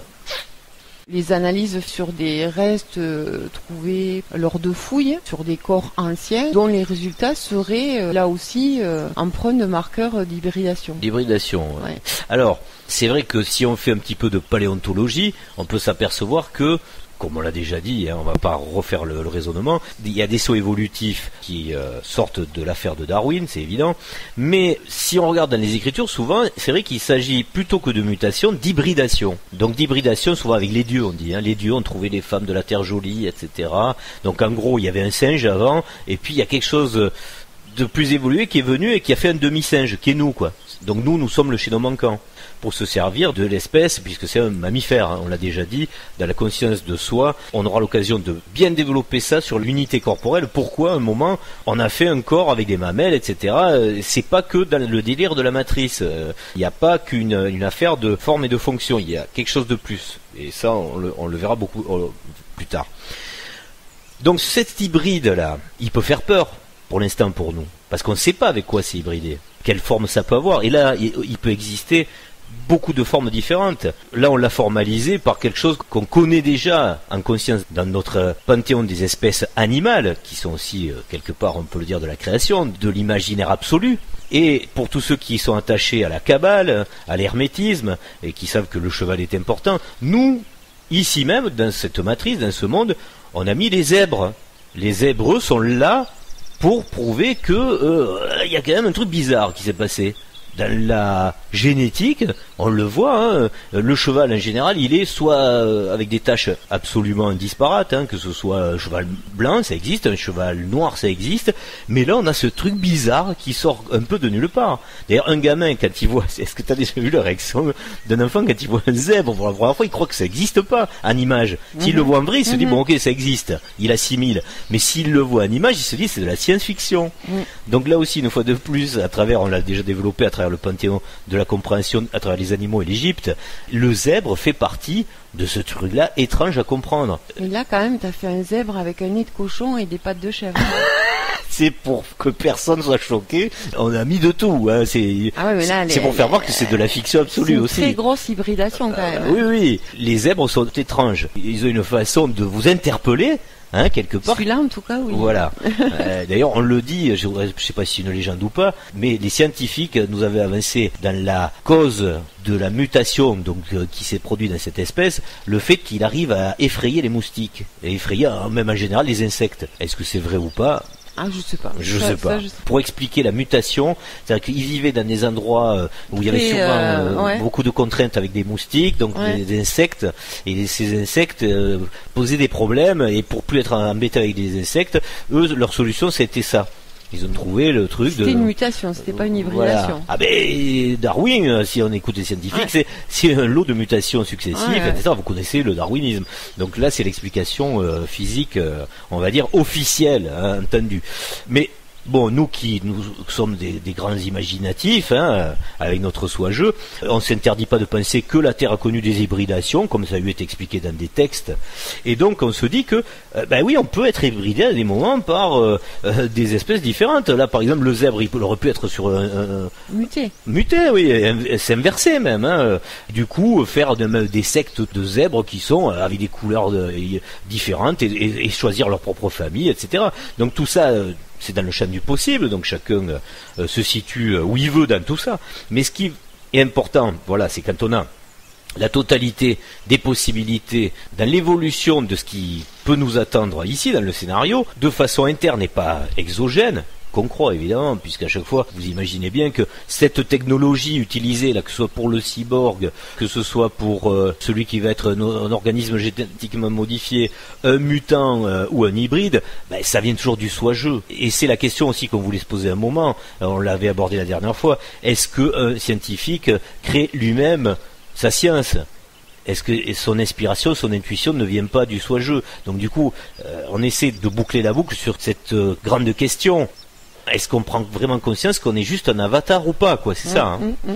Donc là, on a le panthéon possible de notre évolution sur la Terre, en interne donc, puisque si elle reste dans cet égocentrisme exacerbé, elle mettra des cyborgs en place pour faire les basses besognes, le transhumanisme par le cyborg. Le transhumanisme un peu plus évolué, on le verra, donc ça peut choquer, mais avec des solutions qui sont un peu plus sympas sur l'OGM, bien que ce soit une horreur aussi, hein, puisque vous savez bien que comme pour l'instant on est un petit peu entre la porte et la fenêtre, comme avec Bill Gates là et Windows, c'est-à-dire que pour l'instant on ne maîtrise pas super bien tout ça. Et l'expérience nous qu'on a par exemple des OGM, c'est d'avoir peur, puisque tu sais comme moi, que ce soit les céréales, le maïs, etc., ça crée des maladies. Pour l'instant, c'est pas des produits formidables. Hein. Voire même ça nous fait muter un petit peu. Voilà, où est-ce que ça nous fait muter vers autre chose ? On peut entrecroiser des solutions. Voilà. Faut pas croire qu'on va basculer du jour au lendemain sur un truc qui est impossible. Aujourd'hui c'est impossible et demain ce sera possible. Il y a forcément des temps de préparation dans lesquels nous sommes. Mais voilà, c'est là, voilà. Ce que je veux dire, soit physique ou psychologique, hein, mais physique aussi. Psychologique, psychique, etc. On est dedans, donc il faut les identifier. Voilà, pour tous ceux qui se diraient, mais ça c'est très hypothétique, lointain, ou ça va se faire en très loin. Non. Ou ce qui fait dire qu'on n'a pas le choix, quand on n'y a pas réfléchi du tout. C'est-à-dire quand on laisse dérouler sa vie tous les jours comme la veille, effectivement un jour vous n'aurez pas le choix. Mais aujourd'hui vous faites des choix qui permettent de mettre des solutions de ce type-là, ou pas. Toujours est-il que ce soit au niveau historique de ce qui s'est passé, ou ce que tu évoques, le fait de prendre conscience que c'est en train de se faire, mine de rien, et que ça va très vite, et que même selon la suite du scénario, du jour au lendemain, ça peut changer, mais radicalement, hein, c'est-à-dire qu'une partie de la population disparaisse et l'autre reste survivante. Si vous vous dégagez du côté affectif ou émotionnel, vous comprenez que c'est pas bien grave. Si vous faites partie des joueurs qui ont été éradiqués, tout comme le Néandertal à l'époque, là, vous êtes une âme de soi-jeu qui va venir se réincarner pour faire du jeu dans un moi-jeu qui existe. Donc vous vous réincarnerez dans ce qui existe. Ouais, là, moi je te suis à demi. Il y a quand même une différence entre se dire je laisse aller ma vie parce que de toute façon j'en aurai plein d'autres après, et le fait aujourd'hui de se dire dans mon quotidien, pourquoi on veut absolument que je mange de la viande, pourquoi on veut absolument que je me vaccine, pourquoi on veut absolument que je pense comme ça, pourquoi on veut absolument que mon gosse il aille à l'école pour apprendre ça, etc. Et dire, je suis ok avec ça, mais je sais pourquoi je suis pas ok avec ça et je fais autrement, sans combat, sans malaise, mais comme tu as dit, en étant responsable et conscient de ce que je fais, c'est quand même un petit peu différent. Ça amène pas quand même la même vie au présent et la même vie d'après. Mais ce que je dis n'annule pas ce que tu dis aussi, oui, tout à fait. Voilà. Mais tu fais bien de le préciser. Non, parce que ça laisse entendre que... Je suis pas pro-transhumanisme ou pro-OGM, etc. Ce que ça met pas en avant, c'est que, ok, on est dans un cycle, mais on a la possibilité d'en sortir si on le souhaite, et si on a fait ce qu'il fallait. Sinon, on enchaîne des cycles comme on enchaîne nos journées. C'est bien ce qu'on va exposer à travers nos communications. Et demain, on dira, vous êtes malheureux d'aller travailler, mais vous en faites pas. De toute façon, vous allez être un robot. Alors ça va moins être douloureux pour vous. Hein. Vous ferez de la manutention sans avoir mal au dos. Il n'y a pas de problème. Mais tu continueras quand même ta vie d'avant, quoi. C'est bien pour ça à chaque fois que dans toutes les éventualités, on expose toutes ces logiques à travers cette mécanique du champ du possible, mais que, vous l'aurez compris, la grande conscience de rallier sa propre conscience caractéristique du soi-jeu, c'est sortir de tous ces jeux pour l'instant.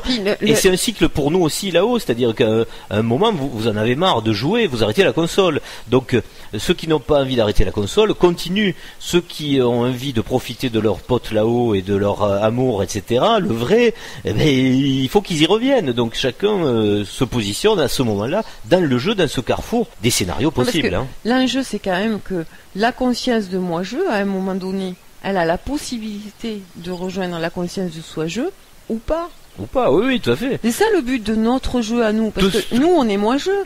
Donc qu'est-ce qu'on a envie de faire? Est-ce qu'on a envie de demeurer moi-jeu, ou de se perdre d'ailleurs, parce qu'il n'est pas exclu aussi qu'on se perde à un moment donné dans le nulle part. Mais c'est pas grave, puisque ce serait voulu par le soi-jeu, toujours pareil, c'est pas grave. Mais c'est là où on a le libre arbitre et une responsabilité. Ce que je voulais juste souligner, c'est que le détachement que l'on doit avoir, parce qu'effectivement, si on a peur ou si on est enthousiaste, on perd tout discernement, ne veut pas dire qu'on n'est pas responsable de choix quotidiens dans la vie de moi-je que l'on a. Tout à fait. Mais il faut savoir pourquoi aussi. C'est bien pour ça qu'en toute objectivité, on essaie à travers le modèle qu'on avait mis en place, et on expliquera aussi peut-être un jour d'où ça vient et comment c'est venu pour nous, parce que évidemment il y a une logique à transmettre, c'est qu'il n'y a aucune doxa et aucun formatage que nous voulons opérer à travers ces communications, mais bien une logique qui doit être celle de la personne elle-même avec son libre arbitre, de connaître la mécanique pour pouvoir se positionner et choisir son projet. Tu as absolument raison de le rappeler. Donc on ne se positionne pas, nous, en tant que pro, quoi que ce soit dans tout ça. On est là juste comme des chercheurs qui exposent le fruit de leur recherche, ni plus ni moins. Du coup, une fois qu'on a ce panthéon du choix qui nous est proposé pour dédramatiser, c'est ce que tu disais quelque part, et que vous n'ayez pas peur de vous dire mais si on subit parce qu'on n'a pas choisi cette mutation, mais ça va être horrible, quelle qu'elle soit, cyborg, OGM, mutant ou hybride. Mais non, dites-vous que on a déjà muté. L'homme là, c'est un truc bizarre qui est entre deux portes et fenêtres. Qui est moi-je aujourd'hui si vous étudiez, comme on vous l'a déjà dit, donc des écritures anciennes, etc. Et là, on ne peut pas aller plus loin, ce sera l'objet d'une explication bien plus vaste. Dites-vous que, attendez, juste un truc en passant, est-ce que vous avez déjà, dans toute la création des animaux qui vous entourent, un animal aussi bizarre que l'homme, qui, s'il n'est pas équipé de technologie, ne peut pas survivre en réalité. Ça, il faut bien se poser la question. C'est un animal à poil. Et comme le veut la tradition, on rigole beaucoup avec les mots. Justement, c'est le seul, quand on dit qu'il est à poil, il n'a pas de poil, il est nu. Il en a pas assez, oui. Il en a pas assez, voilà. Donc vous voyez bien que c'est un mutant déjà. Si vous le mettez dans un pays froid, il survit pas. Si vous le mettez dans un pays chaud, il est mal aussi, il est pas équipé. Je veux dire, il devient un truc très moche. Il a les cheveux qui poussent, il a pas de technique pour couper les cheveux. C'est un truc tout nu.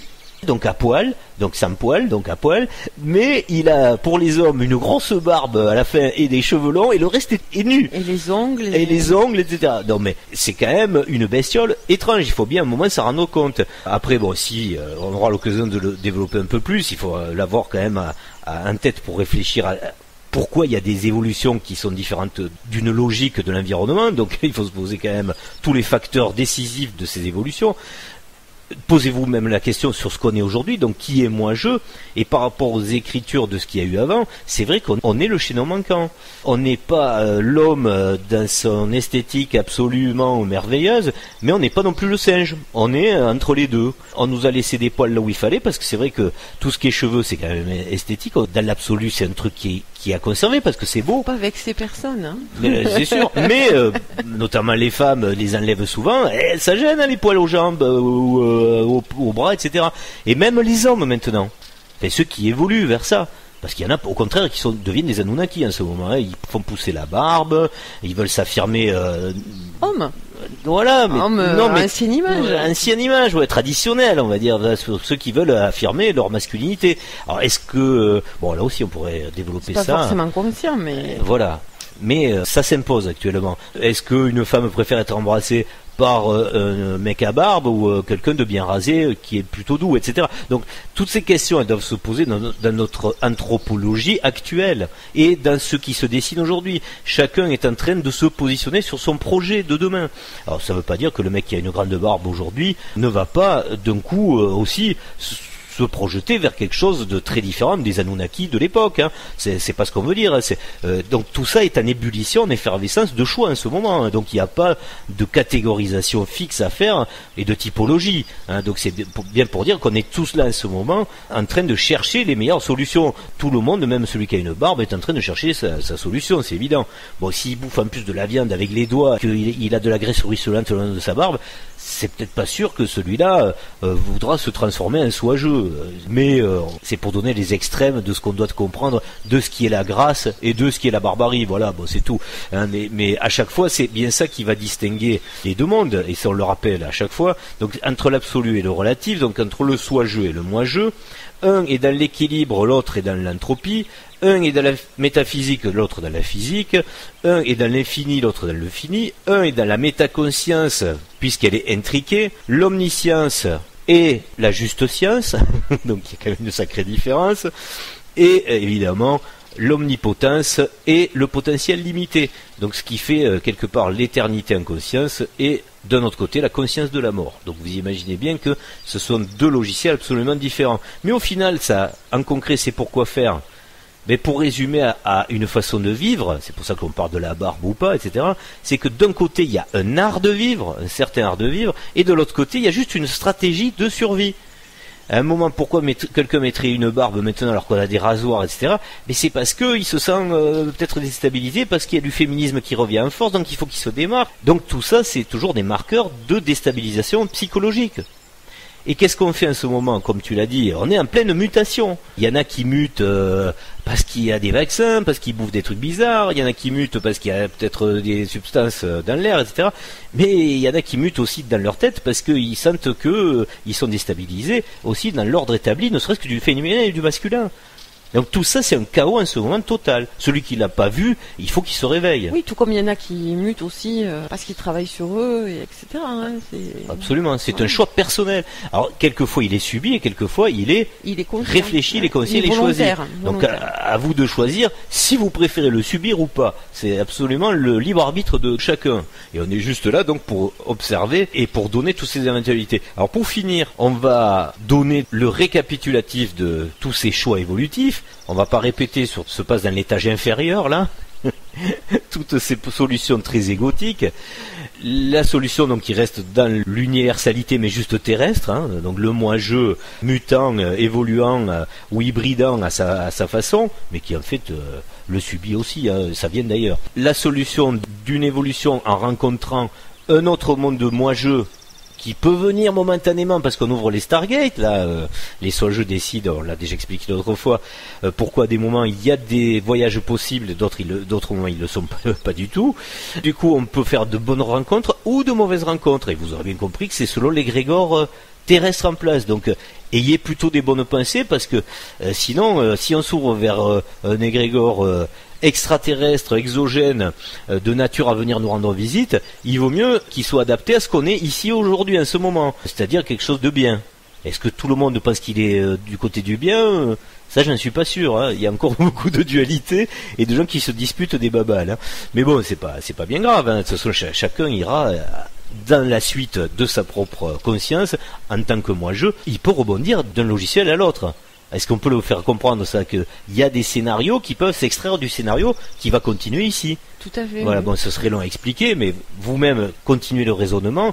Mais nous, on aura quand même l'occasion aussi de le préciser, si c'est pas clair pour vous, que même si ici il se passe un truc pas bien dans le choix évolutif, tel que ce qui s'est passé au niveau inférieur, là, dans la bande blanche, il y en a d'autres qui pourront rejoindre, peut-être pas forcément les soi-je, mais qui iront dans des moi-je aussi bien pourris que très bien. Donc tout est possible, mais après c'est à chacun d'avoir en conscience. Déjà dit ça. Voilà, Ouais. il faut quand même le répéter. C'est pas quelque chose de fermé et de déterminé définitivement. C'est Jamais. votre conscience, voilà, qui va déterminer votre projet et donc votre passage, la porte que vous allez prendre. Alors c'est pas forcément celle de Bill Gates justement. Ouvrez votre propre porte, allez vers votre projet que vous aurez pris le temps de bien mûrir, de bien réfléchir. Donc est-ce que vous voulez l'amour Et y croire surtout. plus qu'y croire, hein, puisque la croyance, Plus qu'y croire, voilà, ouais. la croyance reste quelque chose du domaine de l'invérifiable. Alors que si vous avez la foi, par la vérification, par la rationalité, que c'est pas non plus une bêtise, mais vous irez rationnellement vers la logique de quelque chose que vous allez même vérifier. Hein. Croyez-moi, un moment, si vous avez la foi concrète vers quelque chose qui est la bonne correspondance avec ce que vous devez connaître avec votre soi-je, vous aurez des manifestations métaphysiques et donc la véritable foi de quelque chose de concret. Donc il n'y aura rien de farfelu ou d'incompris, quoi. Alors on a de très bons mots là en disant tout ça, que c'est bien de choisir l'idéal, etc., de choisir sa propre utopie, mais ça n'enlève pas la problématique, et ça on en est tout à fait conscient, on n'est pas là pour dire qu'on est dans un monde parfait, on comprend bien que ce moment qui est chaotique est difficile. Et tout le monde le partage avec ses difficultés. C'est-à-dire que ce soit avec des problématiques dont on a déjà parlé, et qu'elles sont quelquefois salutaires et nécessaires pour évoluer soi-même dans sa conscience, c'est justement la contrainte. Tout le monde connaît des contraintes. De pire en pire. Voilà. Mais ça, on l'a déjà dit aussi, sans ces contraintes-là. Peut-être pas d'évolution. Ça ne veut pas dire qu'on croit un monde des éléphants roses et à Peut-être babar. qu'elles sont importantes aujourd'hui parce qu'il est temps de. Voilà. Il faut prendre conscience que dans cette mécanique, c'est la contrainte qui peut faire le saut évolutif. C'est certainement le fait que l'opportunité s'ouvre à un maximum de personnes. Et que ceux qui n'avaient pas peut-être encore entrepris ce chemin de réflexion personnelle vont demain même peut-être le déclencher. Oui, parce que dans leur vie, il s'est passé un souci. Oui, parce qu'à partir du moment où tu vas te dire que ce n'est plus possible, c'est là où tu vas prendre du recul et t'interroger sur ce que tu fais, à quoi ça sert, est-ce qu'il y a d'autres possibilités, d'autres solutions, et puis peut-être qu'il y a des choses qui vont pas te paraître tout à fait normales ou tout à fait logiques, ou peut-être aussi qu'à force qu'on te montre les menteurs, tu vas te dire mais finalement pourquoi je fais ces choix, pour qui je les fais, est-ce qu'ils me sont profitables. Donc voilà, c'est le jeu des questions qui souvent est amené par une contrainte de plus en plus pesante, voire impossible. Du coup, à un moment, ça précise bien l'état de conscience d'un pays, d'une civilisation. Enfin, chaque élément archétypal est là pour déclencher des processus de réaction. Linky, c'est un bon exemple parce que on a chacun un contrat. Un contrat, c'est un engagement de deux parties. Et normalement, une des parties ne peut pas seule revenir sur l'engagement pris par les deux parties. Ce qui se passe aujourd'hui avec Linky, c'est que quand même, il faut que des gens fassent soit des actions groupées, soit aillent jusqu'au procès. On a des décisions qui disent qu'on ne peut pas vous imposer le compteur. Et la réponse de l'autre partie est de dire bon ben ok, pour l'instant on le propose pas, mais d'ici à telle date, de toute façon les gens seront obligés. Ça vous fait quand même vous poser la question de savoir quelle est la valeur contractuelle aujourd'hui. Alors qu'avant un contrat, eh ben c'était une loi, un contrat. C'est la loi des contrats, c'est comme la loi tout court. Donc aujourd'hui, on se rend compte que selon à qui vous avez affaire, quoi que vous pensiez, on s'en fout. On est lié par rien. Donc il faut se poser la question de savoir pourquoi une société elle évolue comme ça. Qu'est-ce qui fait qu'aujourd'hui, certains ont tous les pouvoirs et d'autres plus aucun choix. Et je pense que c'est ces questions-là qui vous font aussi vous interroger sur la vie et sur vos consentements de tous les jours. On le dit à chaque fois. On consent, on pense qu'on n'a pas le choix alors qu'on consent tous les jours à plein de choses. Alors que justement, ce projet transhumain là qu'on nous propose aussi, lui aussi est proposé, comme le Linky, on le voit bien, il arrive. On n'aurait pas été méfiant si on avait eu l'expérience d'une société qui gère l'humanité avec... de façon saine. Hein. Voilà, de façon saine. Que la santé publique soit réellement de la santé. Que... On se serait toujours dit, donc c'est pour notre bien. Mais là, on sait bien que c'est pas vrai. Aujourd'hui, on peut se poser la question de savoir pourquoi il est autorisé de nous vendre du poison en barquette. Comment ça se fait ? Ce genre d'antagonisme est bien dû au manque de confiance de la population, de celle qui a constaté les problèmes et qui ne fait plus confiance à son autorité. Et c'est absolument légitime. C'est pour ça aussi, au passage, qu'on peut se poser la question de se demander si ce sera le projet qui va s'installer, puisque il a quand même face à lui un égrégore de résistance de plus en plus grand. Comme tu dis, à un instant T, les pensées de tout un chacun ont un effet. Je pense que si on se concentrait là-dessus, plutôt que de se faire peur avec des futurs potentiels, par exemple, les choses se passeraient mieux. Et si vous comprenez quelle est cette logique du jeu avec le véhicule qui est le corps, à un moment, ce qui est bien, c'est quand même de ne plus dépendre des fabricants de véhicules. Parce qu'ici, il n'y a que des fabricants de véhicules. Le mieux, c'est de se dire, si je rejoins l'univers absolu de soi-je, je deviens mon propre fabricant de véhicules. Comment on peut se situer dans un contexte où une décision, une volonté d'évolution de conscience tout en restant à un niveau d'avatar? Ça aussi. Il faut que certains courants puissent l'expliquer. C'est-à-dire que, comme tu dis, on passe pas d'un avatar à un gaz. À un moment donné, ça veut dire quoi? Élever sa conscience. Oui. Ça veut dire qu'on est où, on fait comment, on vit comment. C'est ça le modèle. C'est là où peut-être on peut avoir du mal. C'est-à-dire que à certains moments on est l'un et à d'autres moments on rejoint l'autre. Mais c'est temporaire, etc. Le but du jeu, c'est de comprendre qu'est-ce qui fait que on est de plus en plus du domaine du soi-je et de moins en moins l'avatar.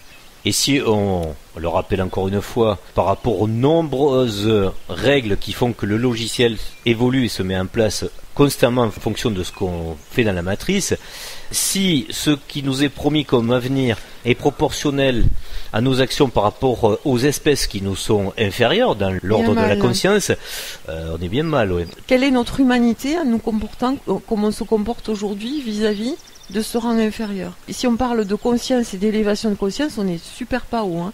Va falloir mettre un petit coup au décollage. Ça fait mal, oui. Ceci dit, ça vaut aussi pour son voisin. Hein.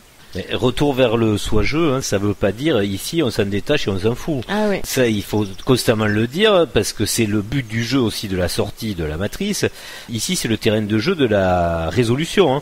Donc, s'il n'y a pas bon comportement, il n'y a pas bon départ. Hein. Vous le comprenez. Si vous continuez à trucider des animaux, comment voulez-vous avoir la conscience de votre soi-je? Votre soi-je, il bouffe pas des animaux, ça je peux vous le certifier. Hein. Oui, il les soumet pas. D'ailleurs, on soumet personne en tant que soi-je. Oui, il n'y a aucune soumission à rien. Mais ça veut bien dire aussi qu'il faut se poser la question de savoir c'est quoi la conscience. C'est une analyse, une introspection toujours très personnelle. C'est à chaque fois la question, c'est de dire mais alors face à toutes ces informations, que faire? Mais il y a plein de choses à faire. Oui, c'est un choix, c'est une conscience et un comportement. Le fait de diminuer, voire même d'éviter ou de comprendre la dualité et surtout comprendre la causalité, parce que mine de rien, c'est ce qui fait que vous allez donner une légitimité à cette matrice pourrie. Voilà, le moi-je, on sait qu'il est venu faire des trucs, mais à un moment, quand on a pris conscience de pourquoi il est venu le faire. C'est la responsabilité, ça. Hein. C'est que il faut comprendre que toute pensée, action ou parole a des conséquences. Au final, pour avoir un axe, une prisme sur une vue assez optimiste, puisqu'on a besoin d'optimisme aussi dans tout ça, c'est que Tout ce qui pourrait faire peur, comme le transhumanisme, le projet Néom, etc., c'est quand même, dans la matrice, pour les moi-jeux qui sont en train de jouer, le moment du libre arbitre et du choix. De voir si vous comprenez que ça vous le voulez pas, ou si vous le voulez.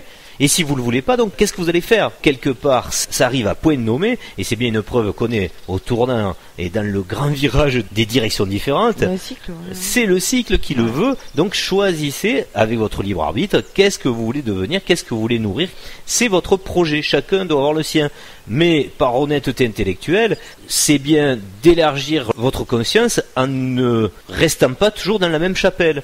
Et malheureusement, et c'est pour ça qu'on fait ces communications assez larges, c'est de dire qu'il n'existe pas qu'une solution. Vous voyez, il y a 50 000 choses possibles, et même dans chaque famille de solutions. Donc, creusez vous-même votre propre idéologie, votre propre choix, à travers votre désir. Donc pour se quitter, la question restera toujours la même. On la pose sous différents angles, mais ça reste toujours le même état d'esprit. Vous rêvez de quoi ? C'est la seule question à se poser. Quel est votre idéal? Qu'est-ce que vous voudriez dans l'absolu pour le transformer dans la réalité? Et ensuite, évidemment, qu'est-ce que vous faites pour que le rêve devienne réalité? On peut pas se mentir, si on rêve de la paix, on peut pas ici faire la guerre. C'est pas possible. Réfléchissez, qu'est-ce que c'est l'absolu parfait? Partant de là, le champ de votre imaginaire, de votre imaginal, donc, est absolument ouvert à 100%. Et il faut pas se priver de le faire. Le prochain épisode, le numéro 7, parlera des synchronicités. Juste pour donner un avant-goût de ce qui va s'y passer, en quelques mots, ce sera pour nous l'occasion d'expliquer quels sont les types différents de communication qui peuvent exister entre le soi-je et le moi-je. Nous balayerons un petit peu les possibilités très variées qui existent dans cette communication. Et nous verrons que la synchronicité est un type très moderne de cette communication entre le soi-je et le moi-je. Et nous verrons que sa définition historique doit être un petit peu remaniée et un petit peu revue à l'ordre du jour pour coller avec l'événement de ce qui se passe du cycle qui change d'air. À bientôt. Au revoir.